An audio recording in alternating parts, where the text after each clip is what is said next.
Kalinga Web Media Insight presents breaking news. रेब नदी कूलू अचिन्ह महिलाकर मृतदेह उद्धार हत्या सन्देह। भद्रक जिला तिहिडी थाना अधीन कासिमपुर ओराली मझामझी रेब नदी कूलू जड़े अचिन्ह महिलाकर मृतदेह को उद्धार करिछि। उद्धार होइथिबा घटना अंचल बेस चंचलता सृष्टि करिछि। स्थानीय लोक मैंने सकाळे नदी कूल मृतदेह पड़ा देखि पुलिस को खबर देथिले। मृत महिला मुंडरे गभीर आघात चिन्ह थिबा बेले से साड़ी पिंधिथिबा जणा पड़िछि। प्राथमिक तदंतरु गतकाली रात्रि तांकु केही हत्या करी मृतदेह को नदी कूल फिंगी दियाइथिबा संदेह कराहोछि।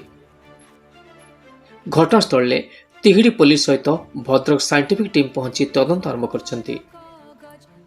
मृत महिला को परिचय एपर्यंत मिल नथिला बेले पुलिस चारिपाख अंचल में खोज खबर चलाई। घटना को नहीं स्थानीय अंचल में भय एवं चर्चार परिवेश सृष्टि होइछि। भद्रकरू हेमंत महालिक रिपोर्ट।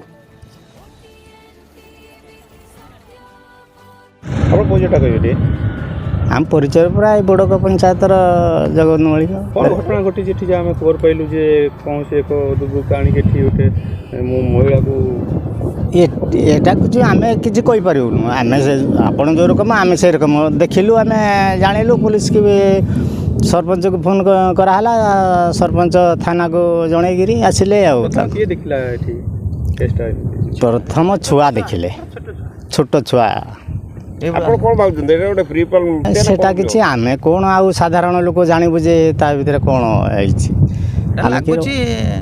आत्महत्या नुहे आत्महत्या केमिति हबो ना आत्महत्या नु के मारी मुरी पकैछि आ कोन भाबुजंदी आपण एटा गोटा प्री प्लान मर्डर ना ना एटा तो पूरा प्री प्लान सुपरिकल्पित मर्डर हेछि। एटा वर्तमान तो किछि मिललानी खबर मिललानी किछि सोशल मीडिया माध्यम रे आमे सब वायरल करि सारी जो फोटो आमे भी जानि पारुनो आम पंचायत लोक नो कि आख पाकर भी नो जहा लागुची बाहर कोठी आनी के एठी पकै दी जाइछन्ती आ मारी के आ काइना से जो तार गोड़ फोड़ से बेडसीट सहित पॉलिथिन सहित बांधिकी पकई दी जाइए आउ तार पछपट भी बहुत क्षताक्त चिन्ह रही जहाँ जना पड़ी से सेडू कम सारिक आणिक ये पकई दी अतरेस मत कि आउ कड़े नौले ये तार पकई दी पलैं जहाँ सन्देह कर।